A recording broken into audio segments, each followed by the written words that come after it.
ವಿಧಾನಸಭೆ ಚುನಾವಣೆಯ ಸೋಲಿನ ನಂತರ ಪಶ್ಚಿಮ ಬಂಗಾಳದಲ್ಲಿ ತೃಣಮೂಲ್ ಕಾಂಗ್ರೆಸ್ ತೀವ್ರತರವಾದ ಬಿಕ್ಕಟ್ಟು ಎದುರಿಸುತ್ತಿದೆ. ತೃಣಮೂಲ್ ನಾಯಕಿ ಮಮತಾ ಬ್ಯಾನರ್ಜಿ ವಿರುದ್ಧ ಆ ಪಕ್ಷದ ಅನೇಕರು ಬಂಡಾಯ ಸಾರಿದ್ದಾರೆ. ಇದರಿಂದ ತಮ್ಮ ಪಕ್ಷ ಹೋಳಾಗುವುದನ್ನು ತಪ್ಪಿಸುವ ದೃಷ್ಟಿಯಿಂದ ಮಮತಾ ಬ್ಯಾನರ್ಜಿ ಇದೀಗ ತಮ್ಮ ಮಾತೃಪಕ್ಷ ಕಾಂಗ್ರೆಸ್ ಸೇರಲು ಮುಂದಾಗಿದ್ದಾರೆ. ಕಾಂಗ್ರೆಸ್ ಸೇರುವ ಮಮತಾ ಬ್ಯಾನರ್ಜಿ ಮತ್ತು ಆ ಪಕ್ಷದ ಮತ್ತೊಬ್ಬ ಪ್ರಭಾವಿ ನಾಯಕ ಅಭಿಷೇಕ್ ಬ್ಯಾನರ್ಜಿ ಅವರಿಗೆ ಕಾಂಗ್ರೆಸ್ನಲ್ಲಿ ಉನ್ನತ ಹುದ್ದೆಗಳನ್ನು ನೀಡಲಾಗುತ್ತಿವೆ ಎಂಬ ಚರ್ಚೆಗಳು ರಾಜಕೀಯ ವಲಯದಲ್ಲಿ ದೊಡ್ಡ ಮಟ್ಟದಲ್ಲಿ ನಡೆಯುತ್ತಿವೆ. ತೃಣಮೂಲ್ ಕಾಂಗ್ರೆಸ್ನ ಅನೇಕ ಮಂದಿ ಸಂಸದರು ಮತ್ತು ಶಾಸಕರು ಪಕ್ಷ ತೊರೆದು ಬಿಜೆಪಿ ಸೇರುತ್ತಿದ್ದಾರೆ. ಇದು ಪಕ್ಷದ ಅಸ್ತಿತ್ವಕ್ಕೆ ಧಕ್ಕೆ ತರುವ ಸಾಧ್ಯತೆ ಇದೆ. ಈ ಹಿನ್ನೆಲೆಯಲ್ಲಿ ಸಂಭಾವ್ಯ ಹಾನಿ ತಡೆಯಲು ಅನುಸರಿಸಬೇಕಾದ ಕ್ರಮಗಳ ಬಗ್ಗೆ ಮಮತಾ ಬ್ಯಾನರ್ಜಿ ಕಾಂಗ್ರೆಸ್ ಸರ್ವೋಚ್ಚ ನಾಯಕಿ ಸೋನಿಯಾ ಗಾಂಧಿ ಮತ್ತು ಲೋಕಸಭೆ ಪ್ರತಿಪಕ್ಷ ನಾಯಕ ರಾಹುಲ್ ಗಾಂಧಿ ಅವರೊಂದಿಗೆ ಮಾತುಕತೆ ನಡೆಸಿದ್ದಾರೆ. ಪಶ್ಚಿಮ ಬಂಗಾಳದಲ್ಲಿ ಕಾಂಗ್ರೆಸ್ ಮತ್ತು ತೃಣಮೂಲ್ ಪರಸ್ಪರ ಎದುರಾಳಿಗಳಾಗಿ ಬಿಜೆಪಿಯನ್ನು ಎದುರಿಸುವ ಬದಲಾಗಿ ಒಟ್ಟಾಗಿ ಎದುರಿಸಿದರೆ ಹೆಚ್ಚಿನ ಫಲಿತಾಂಶ ಸಿಗಲಿದೆ. ಅಲ್ಲದೆ ಬಿಜೆಪಿ ಸುಲಭವಾಗಿ ಪಕ್ಷವನ್ನು ಒಡೆಯಲು ಸಾಧ್ಯವಿಲ್ಲ ಎಂಬ ಅಭಿಪ್ರಾಯಕ್ಕೆ ಬಂದಿರುವ ಈ ನಾಯಕರು ಇದೀಗ ಕಾಂಗ್ರೆಸ್ನಲ್ಲಿ ತೃಣಮೂಲ್ ಕಾಂಗ್ರೆಸ್ ಅನ್ನು ವಿಲೀನಗೊಳಿಸುವ ಕುರಿತಂತೆ ಮಾತುಕತೆ ನಡೆಸಿದ್ದಾರೆ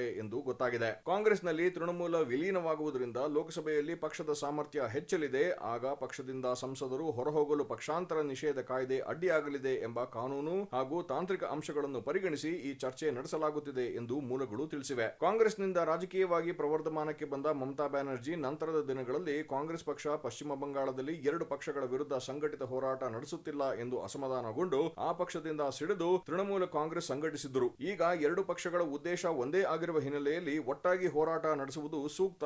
ಆ ಮೂಲಕ ಪಕ್ಷದ ಅಸ್ತಿತ್ವ ಉಳಿಸಿಕೊಳ್ಳಬಹುದಾಗಿದೆ ಎಂಬ ನಿರ್ಧಾರಕ್ಕೆ ಬಂದಿರುವ ಅವರು ವಿಲೀನ ಕುರಿತಂತೆ ಮುಕ್ತವಾಗಿದ್ದಾರೆ ಎಂದು ಹೇಳಲಾಗ್ತಿದೆ. ಉನ್ನತ ಮಟ್ಟದಲ್ಲಿ ಇಂತಹ ಚರ್ಚೆ ನಡೆದಿರುವ ಬೆನ್ನಲ್ಲೇ ಪಶ್ಚಿಮ ಬಂಗಾಳದ ಕಾಂಗ್ರೆಸ್ ಮತ್ತು ತೃಣಮೂಲ್ ನಾಯಕರು ಮೈತ್ರಿ ಪ್ರಸ್ತಾಪಕ್ಕೆ ವಿರೋಧ ವ್ಯಕ್ತಪಡಿಸಿದ್ದಾರೆ. ರಾಜ್ಯದಲ್ಲಿ ದಶಕಗಳಿಂದ ಎರಡೂ ಪಕ್ಷಗಳು ಪರಸ್ಪರ ಹೋರಾಟ ನಡೆಸುತ್ತಿದ್ದು ಇದೀಗ ಮೇಲ್ಮಟ್ಟದಲ್ಲಿ ವಿಲೀನ ನಿರ್ಧಾರ ತೆಗೆದುಕೊಂಡರೆ ಕಾರ್ಯಕರ್ತರ ಮೇಲೆ ಪರಿಣಾಮ ಬೀರಲಿದೆ ಎಂಬ ಅಭಿಪ್ರಾಯ ವ್ಯಕ್ತವಾಗುತ್ತಿದ್ದು ಎರಡೂ ಪಕ್ಷಗಳ ನಾಯಕರು ಈ ಬಗ್ಗೆ ಮತ್ತಷ್ಟು ಆಳವಾದ ಚರ್ಚೆಗೆ ತೀರ್ಮಾನಿಸಿದ್ದಾರೆ ಎಂದು ಗೊತ್ತಾಗಿದೆ.